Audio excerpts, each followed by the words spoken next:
Esta mensagem que você ouvirá agora foi ministrada em um dos nossos cultos, realizados na Igreja Presbiteriana Renovada Independente de Arapongas. Esperamos que você seja edificado através dela. Que Deus abençoe você e a sua família.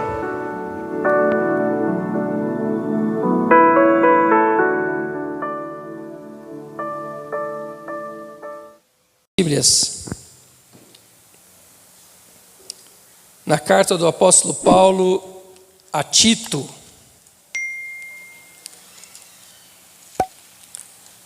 Glória a Deus. Carta do apóstolo Paulo a Tito. Está depois de Timóteo, 1º e 2º Timóteo. Aí vemos Tito, no capítulo de número 2. E nós vamos ler apenas o verso 14 para a nossa meditação nesta noite. Glória a Deus. Tito, capítulo 2 e verso 14. Amém? A palavra diz assim: o qual se deu a si mesmo por nós, para nos remir de toda a iniquidade, e purificar para si um povo seu especial, zeloso de boas obras. Amém? Glória a Deus. Irmãos, podem se assentar. Irmãos, na semana passada, nós iniciamos aqui uma nova série de mensagens, e na qual nós vamos falar sobre o porquê Jesus morreu. E nós fizemos aqui uma introdução na última semana, onde nós vimos que a morte de Jesus, irmãos, ela não foi uma fatalidade. A morte de Jesus também não foi algo inesperado ou acidental. Nós vimos através dos textos bíblicos que a morte de Jesus fazia parte de um plano que foi traçado lá no céu, ainda antes da fundação do mundo. E quando nós olhamos para as Escrituras, irmãos, nós vamos entender que quando Jesus vem à terra, Ele está cumprindo este plano. Quando Jesus se entrega para ser morto e crucificado, Jesus estava cumprindo esse plano que havia sido traçado, e esse plano tinha um propósito. O propósito deste plano era a salvação da humanidade. E para nós entendermos isso agora de forma mais detalhada, nós estaremos analisando alguns aspectos desse plano de salvação. E para isso nós precisamos entender o verdadeiro significado de algumas palavras que estão diretamente relacionadas a este plano maravilhoso. E nesta noite, então, eu quero iniciar com os irmãos falando desta primeira palavra que nós estudaremos, que é a palavra remissão. Remissão. Remissão, irmãos, é uma palavra que no grego ela pode ser explicada em duas palavras. A primeira delas é paresis e a segunda afesis. Essas palavras, irmãos, significam libertar, deixar em paz e também perdão de pecados. Essa palavra, então, remissão, ela tem o sentido de libertar, de perdoar pecados.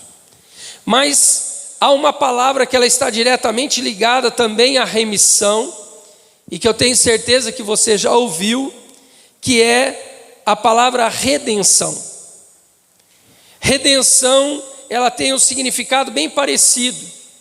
No grego também são duas palavras que expressam redenção, e a primeira delas é a palavra exagorazo, que significa resgatar, comprar um escravo com vistas a libertá-lo.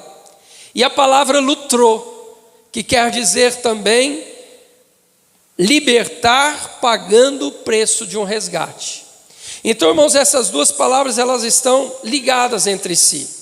As duas falam de libertação, de resgate, mas a palavra redenção nos dá a entender que não é um perdão sem pagamento, é um perdão ou é um resgate que custou algo. Por isso, quando nós falamos deste plano maravilhoso, irmãos, sobre a morte de Jesus, nós vamos ver que essas duas palavras, elas estão diretamente ligadas neste plano. A palavra remissão e redenção, elas são consequências da morte de Jesus. E para nós compreendermos qual é essa ligação, nós precisamos voltar no início. Quando os nossos primeiros pais, Adão e Eva, pecaram, eles se tornaram escravos do pecado. E toda a sua descendência já nasceu em pecado. Já nasceu aprisionado nas correntes do pecado. É isso que o salmista Davi expressa no Salmo 51 e no verso 5, quando ele diz assim: certamente em iniquidade eu fui formado, e em pecado me concebeu minha mãe. Quando nós nascemos, irmãos, nós já nascemos escravizados pelo pecado. Todo homem e mulher, ao vir a este mundo, ele já vem trazendo consigo essa natureza pecaminosa. E por ter essa natureza pecaminosa, essa pessoa, ela nasce presa, escravizada ao pecado. A pessoa já nasce com essa tendência ao pecado. A nossa natureza, ela deseja o pecado. O apóstolo Paulo, escrevendo a sua carta aos Romanos, no capítulo 5, e no verso 18, ele diz assim: por uma só ofensa veio o juízo sobre todos os seres humanos para condenação. Pela ofensa de Adão e Eva, irmãos, lá no jardim do Éden, e esta ofensa, esse pecado cometido, que passou às gerações seguintes, esse pecado, essa culpa, ela trouxe juízo e condenação para todos os homens. A Bíblia diz que o salário do pecado é a morte. E Deus havia dito a Adão e Eva: se vocês comerem do fruto que não devem comer, vocês certamente morrerão. E o que Deus estava dizendo para eles a respeito de findar a vida, a nossa vida aqui terrena, mas também sobre uma morte mais triste, que é a morte espiritual, uma morte eterna. E o pecado leva os homens a isso, a essa condenação de juízo, de uma morte eterna. O apóstolo Paulo, ainda em Romanos 3,23, ele vai dizer que todos pecaram e destituídos estão da glória de Deus. Não há ninguém que nasce, irmão, sem o pecado, sem essa natureza pecaminosa. Logo, quando nós falamos da morte de Jesus, nós então estamos falando de um plano para reverter este quadro. Nós estamos falando de um plano divino para curar esta chaga, esta ferida, esta lepra que havia tomado toda a humanidade. E quando nós falamos então, irmãos, sobre este plano, sobre a redenção e a remissão, nós estamos falando de um plano divino para quebrar essas cadeias e nos resgatar da escravidão do pecado. É através deste plano, irmãos, não tem outro.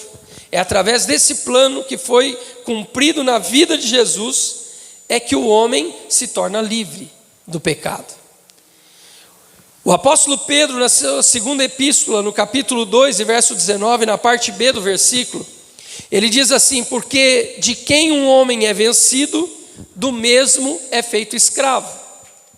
Se nós, irmãos, nascemos com essa natureza do pecado, e nós pela nossa própria força não conseguimos nos livrar do pecado, então nós somos vencidos pelo pecado.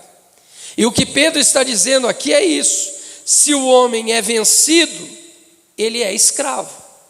Jesus vai dizer, em outras palavras, esta mesma afirmação, lá no Evangelho de João, capítulo 8, verso 34, quando Jesus diz: em verdade vos digo, que todo aquele que comete pecado, ele é escravo do pecado. O que Jesus estava dizendo aqui é que todo aquele que vive na prática do pecado, ele é escravo do pecado. E quando nós olhamos para a humanidade, irmãos, não é isso que nós vimos? Quando nós olhamos para as pessoas que estão sem Cristo, nós vemos essas pessoas tentando lutar com as suas próprias forças para tentar se desvencilhar do pecado. E outros já nem lutam mais, eles já se entregaram à escravidão do pecado.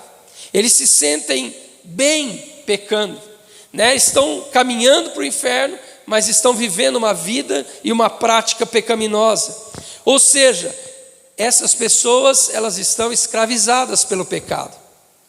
E quando nós olhamos então para esses textos bíblicos, nós vamos entender, irmãos, que o plano de salvação tinha como propósito remir ou resgatar a humanidade dessa escravidão. Olhando para a história de Israel, quando o povo de Israel estava vivendo no Egito, eles se tornaram escravos ali. Os irmãos vão se lembrar que Jacó foi para o Egito, ele era livre. Num tempo de fome, José era governador e ele levou toda a sua casa para o Egito num tempo de fome. Mas os anos se passaram e com o tempo eles se tornaram escravos ali. E Deus então, ele levanta Moisés para libertar o povo daquela escravidão. E através daquelas pragas que Deus derramou ali sobre o Egito, Deus tirou aquele povo que estava escravizado, Deus os tirou de lá, Deus os resgatou de lá, Deus os arrancou de lá. É por isso que eu sempre digo, irmãos, que a história da nação de Israel é uma história que remete a nós. Nós também estamos escravizados. E agora Deus enviou Jesus para nos resgatar. Mais tarde, lá em Deuteronômio, no capítulo 15, Deus estabeleceu para o povo de Israel o ano da remissão. O que significava, irmãos, o ano da remissão? Era o ano do perdão, o ano do resgate. E a Bíblia diz ali, em Deuteronômio 15, que quando uma família sofria algum dano, ou quando uma família se empobrecesse, essa família ou esta pessoa, ela poderia se vender como escravo, ou se entregar como escravo para o credor. E a lei dizia o seguinte, que essa pessoa serviria aquele senhor durante 6 anos, mas no 7º ano, ele seria livre, ele seria remido da sua escravidão. Então por isso esse ano foi chamado ano da remissão. Mas é interessante, irmãos, que Deus deu uma ordem para o povo de Israel, dizendo assim: quando chegar o ano da remissão, você não despeça o seu escravo de mãos vazias. Você dá algo do teu rebanho para ele, você dá um pouco do teu cereal para ele, e você vai dar um pouco do teu vinho para ele, para que ele não saia de mãos vazias. E aí o Senhor Deus vai dizer para o povo de Israel: lembrem-se que vocês também foram escravos na terra do Egito, e eu vos resgatei da escravidão. E é um particular interessante aqui, irmãos, porque os irmãos se lembram que quando o povo de Israel saiu do Egito, Deus disse para o povo de Israel: peçam para os egípcios objetos, objetos de ouro, joias, roupas. Peçam, porque eles vão dar para vocês, e vocês vão sair do Egito ricos, vocês vão despojar os egípcios. E foi isso que aconteceu. quando Deus enviou a última praga, que era a morte dos primogênitos, o povo não aguentava mais os hebreus ali. E os hebreus disseram: olha, nós vamos sair, mas dá para a gente alguma coisa, porque nós estamos aqui sem nada. E o povo, irmãos, foi dando joias, foi dando utensílios, foi dando objetos, foi dando roupas, alimentos. E o povo saiu de lá abastado. E agora Deus está falando para o povo de Israel: quando você despedir um escravo, não despeça de mãos vazias, mas se lembrem de como eu resgatei vocês do Egito. Então, irmãos, a Bíblia nos mostra, através desta lei, desta ordenança, que Deus estava aqui revelando este plano, e que Deus estava dizendo que um dia haveria uma remissão, uma redenção eterna. O profeta Isaías, lá no capítulo 43 e no verso 1, ele profetiza uma palavra do próprio Deus para a nação de Israel. Deus estava dizendo para a nação de Israel: não temas, pois eu te remi. Não tenham medo, porque agora vocês não são mais escravos. Eu resgatei vocês da escravidão. E agora eu vos chamei pelo meu nome, e vocês agora são meus. Irmãos, isso é remissão. Que alegria nós temos de sabermos que a gente não pertence mais ao pecado. Que alegria a gente saber que um dia o sacrifício de Jesus, o seu sangue derramado, nos trouxe esse resgate. Ele pagou esse preço e nos resgatou, e agora Ele nos chama de seus filhos. Ele nos chama pelo seu nome, e Ele diz: agora vocês são meus. Nós agora estamos sendo cuidados por Deus, porque nós pertencemos a Ele. Nós não pertencemos mais a um senhor chamado pecado. Agora nós pertencemos a Deus, aquele que nos resgatou através do sacrifício de Jesus. Mas além dessas passagens que lemos, vemos Deus também estabelecer lá no Antigo Testamento um cerimonial. E esse cerimonial também representava a remissão. Qual era esse cerimonial? Toda vez que uma pessoa pecasse, ela deveria pegar um cordeirinho do seu rebanho e levar até o tabernáculo e entregar aquele cordeirinho ao sacerdote. E o sacerdote ia imolar aquele cordeiro, ele ia matar aquele cordeiro, e ele ia espargir o sangue sobre o altar do sacrifício. E aquele sangue, ele representava a remissão daquele pecado, o resgate daquele pecado que foi cometido. Mas esse cerimonial, irmãos, ele tinha alguns problemas. Porque cada vez que a pessoa pecasse, ela precisava levar um cordeiro. Então a remissão, ela acontecia para aquele pecado específico. Mas se a pessoa pecasse de novo, ela levava outro cordeiro. E aquele outro cordeirinho morria para a remissão do pecado. E se a pessoa voltasse a pecar, precisava de um outro cordeiro. Porque o sangue daquele cordeiro estava representando justamente isso. Um inocente está morrendo para que o culpado seja resgatado. O inocente está morrendo para que a condenação do pecado não recaia sobre aquele que pecou. E nós vamos ver, irmãos, esse cerimonial acontecendo com muita frequência.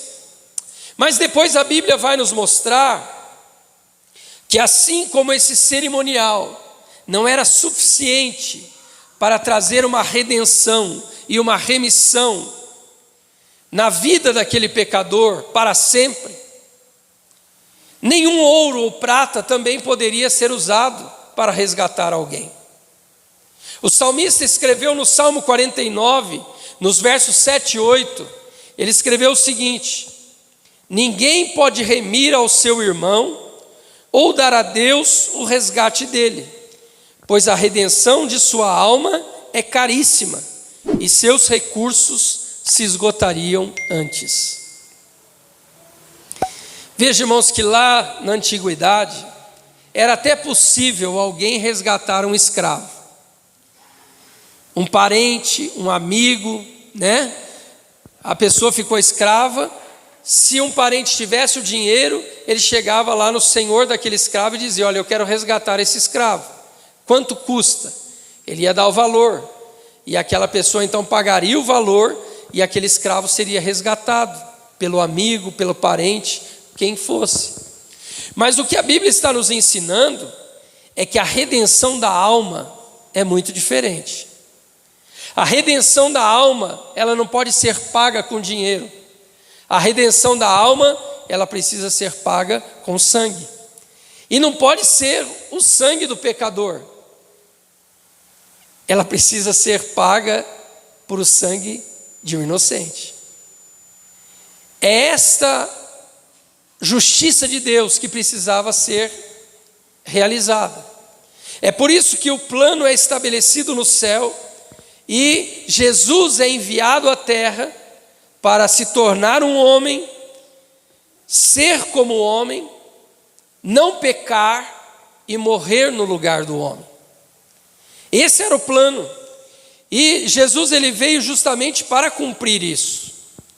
Quando a gente olha, irmãos, para esses pecados, para essas falhas, iniquidades cometidas, você sempre vai ver a relação do sangue. Tanto é que em Hebreus 9, 22, a Bíblia diz assim: sem derramamento de sangue não há remissão. Lá no jardim do Éden, quando Adão e Eva pecou, um animal foi sacrificado. Quando o povo saiu da terra do Egito, vários cordeiros foram sacrificados na Páscoa. Ou seja, a remissão, o resgate, a redenção estava sempre relacionada ao derramamento de sangue. Mas o ritual, a cerimônia que Deus estabeleceu para que cordeiros fossem mortos em lugar dos pecadores, não estava surtindo efeito, porque cordeiros estavam morrendo todo dia e as pessoas continuavam vivendo em pecado. As pessoas continuavam escravizadas pelo pecado. Então Jesus vem. E aí entra então, irmãos, essa ideia da ligação da redenção com a morte de Jesus. Por que Jesus morreu? Para salvar a humanidade. E o que a morte dele trouxe?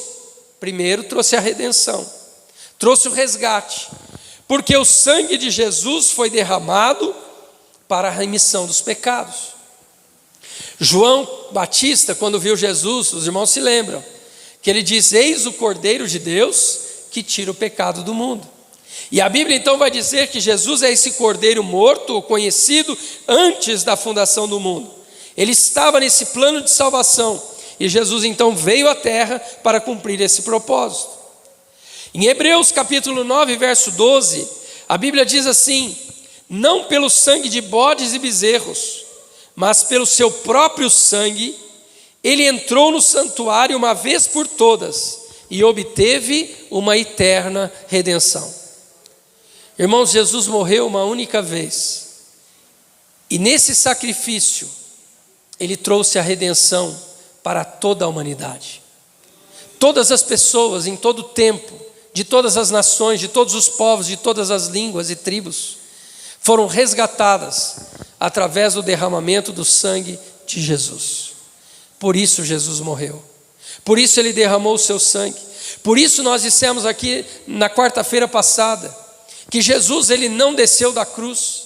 Foi por isso que Jesus orou ao Pai e disse: Pai, se possível passa, todavia não seja como eu quero, mas como tu queres. E ele entendeu que o plano da salvação teria que ter a morte do Cordeiro, o Cordeiro de Deus que tira o pecado do mundo. E Jesus então verteu o seu sangue.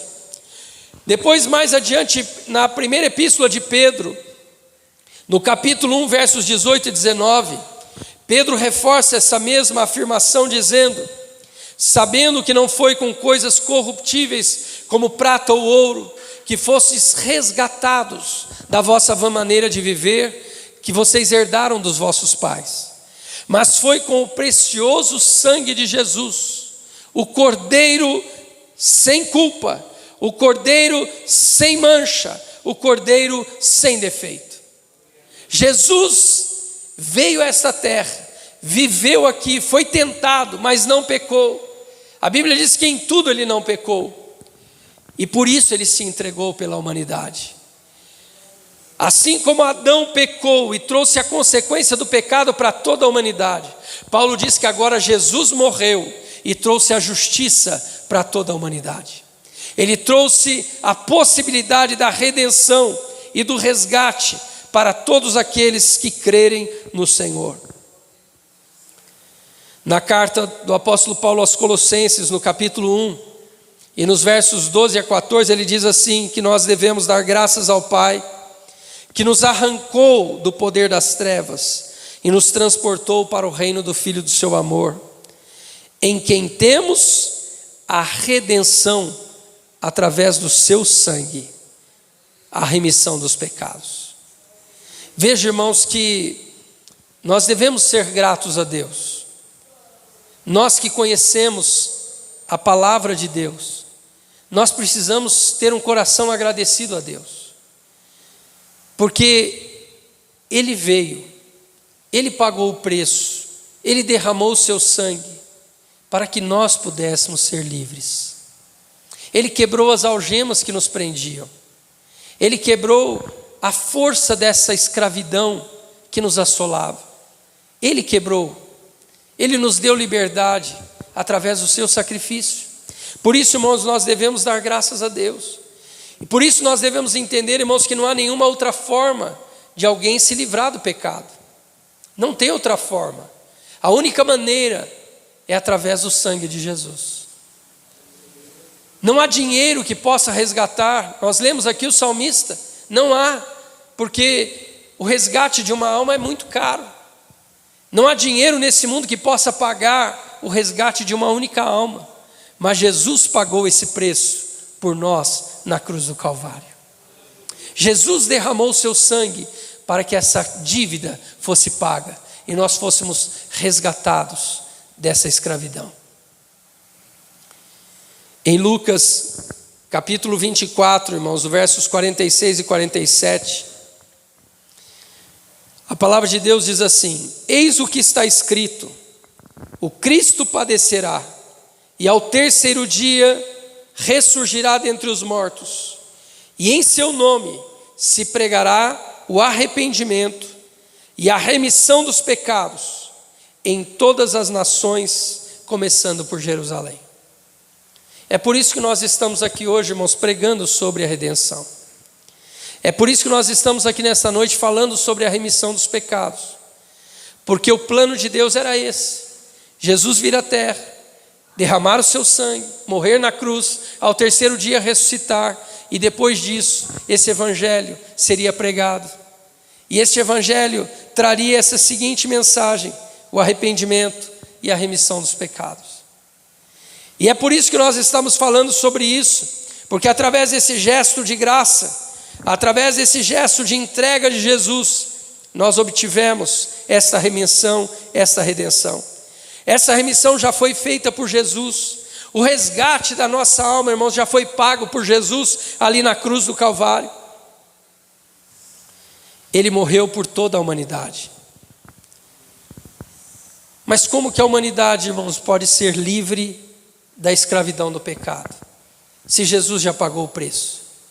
Por que a gente olha para o mundo e ainda vê tanta gente escravizada no pecado? Por quê? Talvez alguém pergunte: como eu posso experimentar essa liberdade, esse resgate, se eu ainda estou preso a uma vida de pecado? Irmãos, a resposta é uma só: é preciso crer em Jesus. É preciso crer em Jesus como Filho de Deus. É preciso crer que a morte de Jesus e o sangue que Ele derramou ali na cruz nos purifica de todo pecado. Há pessoas, irmãos, que vivem presas a um passado E às vezes a gente conversa com pessoas assim, elas dizem: pastor, para mim acho que não tem jeito. Eu fiz tanta coisa errada. Pastor, eu fui uma pessoa tão ruim, fui uma pessoa que fiz coisas que me trazem vergonha só de lembrar e mencionar. Mas, irmãos, a realidade é essa. A redenção e o resgate acontece através do sacrifício de Jesus. Não importa o pecado. A Bíblia diz que o sangue dele nos purifica de todo o pecado. Por mais sujo que seja esse pecado, o sangue de Jesus nos limpa. O sangue de Jesus nos resgata. O sangue de Jesus nos lava. Mas, irmãos, é preciso, além de crer em Jesus, se arrepender dos pecados. É preciso arrependimento de pecado. Nós precisamos entender e enxergar o pecado como uma lepra, algo repugnante. Nós precisamos entender que o pecado, ele não tem nada de bom. E nós precisamos nos arrepender dos nossos pecados, para que esse resgate possa ter efeito na nossa vida. Esse texto que eu li, irmãos, no início aqui de Deuteronômio 15, que fala sobre o ano da remissão, esse texto lá no verso 16 e 17, ele vai dizer assim, que se um escravo tivesse servido a um senhor durante 6 anos, e chegasse no ano da remissão, ele teria direito ao resgate, ele teria direito à remissão, ele teria direito à liberdade. Mas se ele dissesse: não, eu não quero sair daqui da casa do meu senhor, porque eu me sinto bem aqui, ele se tornaria escravo por toda a vida. Irmão, sabe o que essa palavra nos ensina? Que para o pecador experimentar a remissão, a redenção, é preciso ele aceitar o sacrifício. É preciso ele odiar o pecado.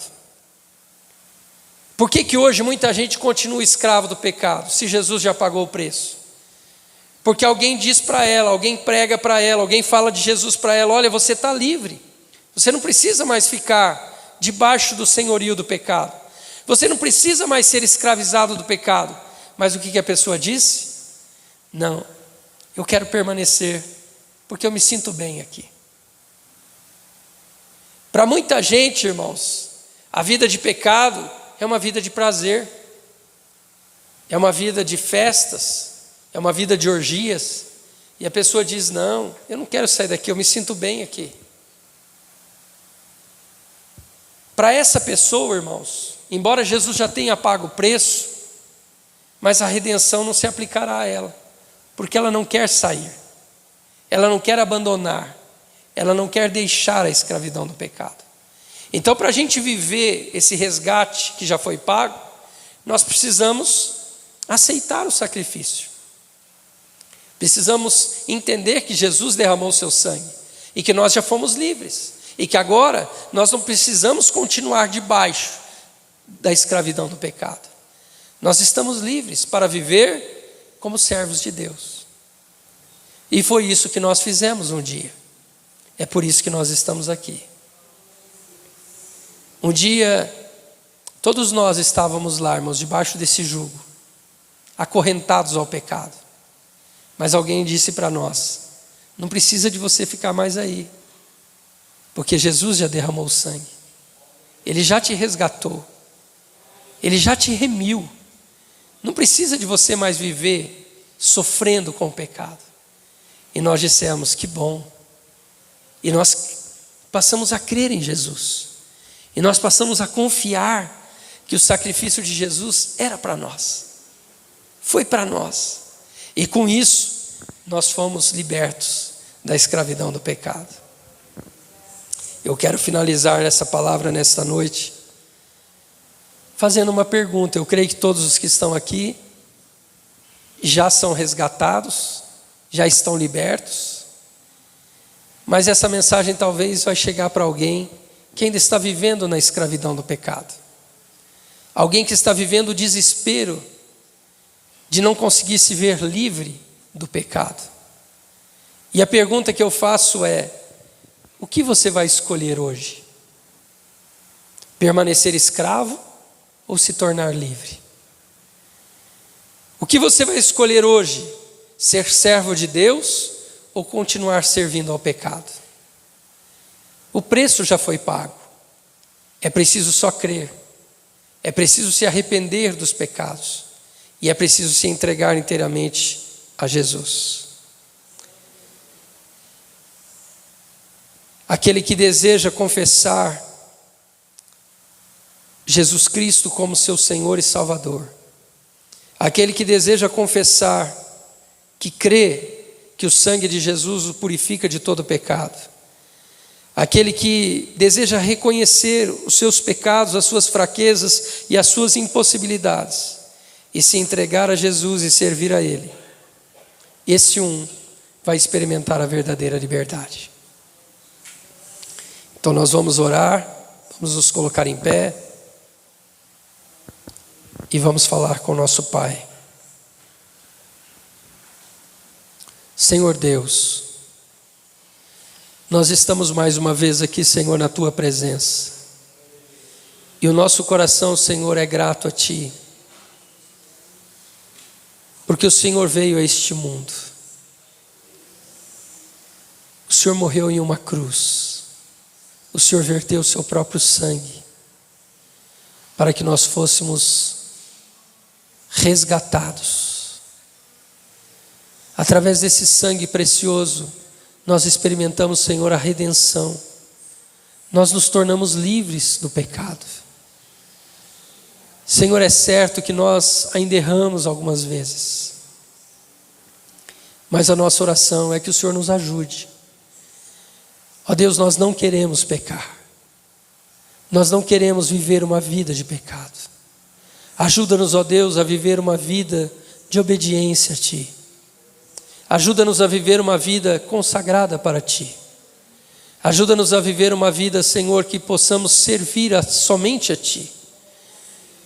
Ah, Senhor, obrigado por este preço de sangue. Obrigado, Senhor, por este sacrifício tão glorioso, que nos garantiu a remissão e a redenção. Muito obrigado, Senhor, porque hoje nós não estamos mais presos.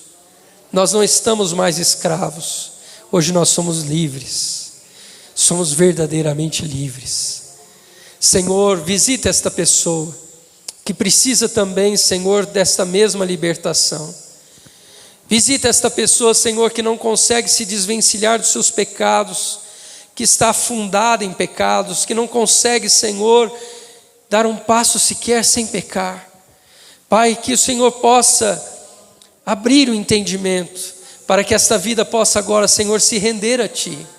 Que ela possa crer nesta palavra, neste evangelho, que diz que o Teu sangue nos purifica, que o Teu sangue nos liberta, que o Teu sangue nos resgata, e que ela possa também, Senhor, ser livre. Em nome de Jesus, abençoa, Senhor, abençoa-nos as nossas famílias, abençoa a nossa nação, que vidas sejam resgatadas, Senhor, nesta nação. Em nome de Jesus nós oramos a Ti, para a glória do Teu nome. Amém, Jesus.